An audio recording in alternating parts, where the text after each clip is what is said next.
We have more information on the Michigan State University gunman and his victims, but still no motive.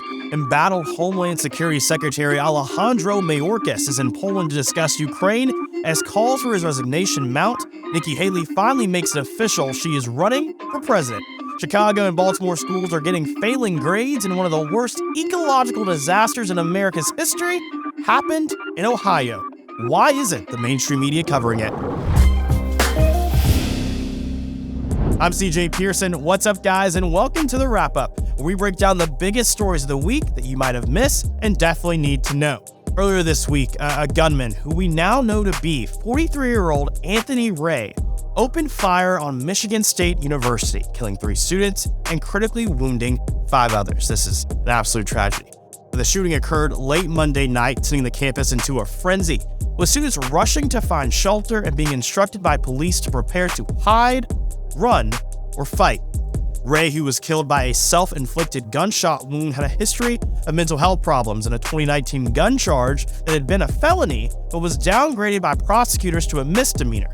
Now, this decision by prosecutors has cast some doubt on arguments made by those in favor of additional gun control measures, with pro-gun activists asking the question, if we won't enforce the laws we currently have, why do we need more? Meanwhile, tributes have been paid to the 3 students shot dead: Alexandria Vernier, Brian Frazier, and Ariel Anderson. Our thoughts are with their loved ones. The Secretary of Homeland Security traveled on Wednesday. No, not to the U.S. southern border. He traveled to Poland to discuss Ukraine. Secretary Ajejandro Mayorkas, that's a fun thing to say, who has faced calls to resign from Republican lawmakers due to his mishandling of the immigration crisis, departed on Wednesday for Poland, where he will remain until Saturday. Now, his travel to the country comes in the midst of a nearly unprecedented crisis at America's southern border. According to the United States Border Patrol, quote, encounters have neared a jaw-dropping 5 million during Biden's tenure as of January, a number that does not include an estimated 1 million, quote, getaways, as in those who have entered the country undetected.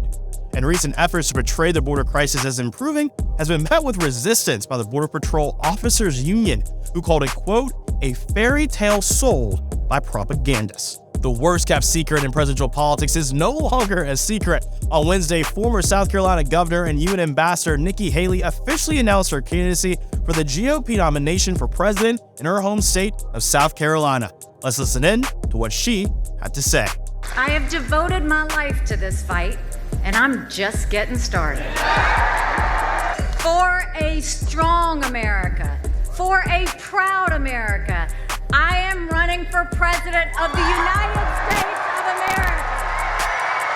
President Trump waited on the announcements, telling Fox News, and in a bit of a surprise, said that he is, quote, glad Haley is running, saying, quote, the more the merrier. But needless to say, with more contenders expected to follow, the road to 2024, well, it is heating up. So what do the cities of Baltimore and Chicago have in common other than being god-awful cold? Aside from decades of progressive leadership, well, failing schools. 23 Baltimore schools reported having 0 students proficient in the area of math, garnering widespread outrage from local parents. Good on them. But Baltimore wasn't alone. The city of Chicago also reported that 55 of its schools were neither proficient in reading or math. As the nation battles historic learning loss since 2019, every state has seen a decline in its students' math scores, while the nation's reading scores dropped to fall in line with numbers from 1990. Fox Business host Charles Payne weighed in on the issue, citing these findings as evidence of the urgent need for school choice. One last thing before we go, well, it's time for your news to know.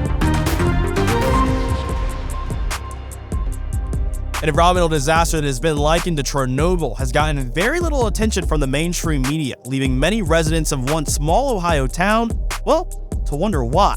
On February 3rd, yes, 2 weeks ago, a train carrying hazardous chemicals including vinyl chloride, which is a highly toxic gas, derailed in East Palestine, Ohio. In a controversial decision, emergency responders purposely breached 5 cars to let out the vinyl chloride into a trench, which was then burnt off. Officials warned that the controlled burn would send toxic gases phosgene and hydrogen chloride into the atmosphere.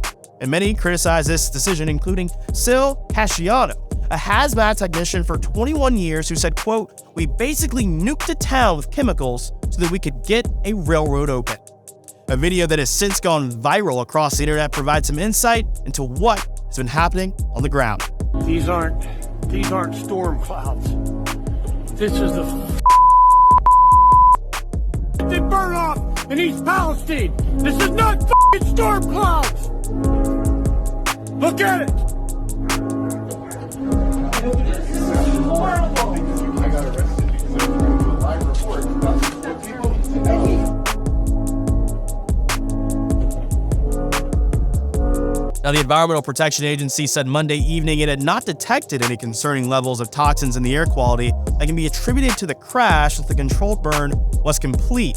In the days since, local residents are pushing back on that, complaining of a burning sensation in their eyes, animals suddenly dying, and toxic odors filling the air. Famed environmental advocate Aaron Brockovich tweeted, quote, "This is why people don't trust government. You cannot tell people that there has been and continues to be hazardous pollutants contaminating the environment while at the same time saying all is well." Outside of Ohio, 2 other train derailments occurred this week, one in Texas and another in South Carolina, prompting concerns from some about how this might just affect the American supply chain.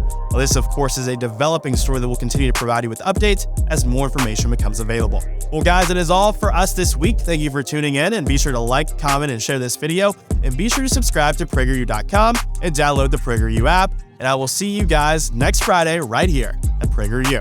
This is the Wrap Up. Thank you so much for watching Wrap Up. If you like this video, help us keep it free by going to PragerU.com and making a tax-deductible contribution today. I'll see you there.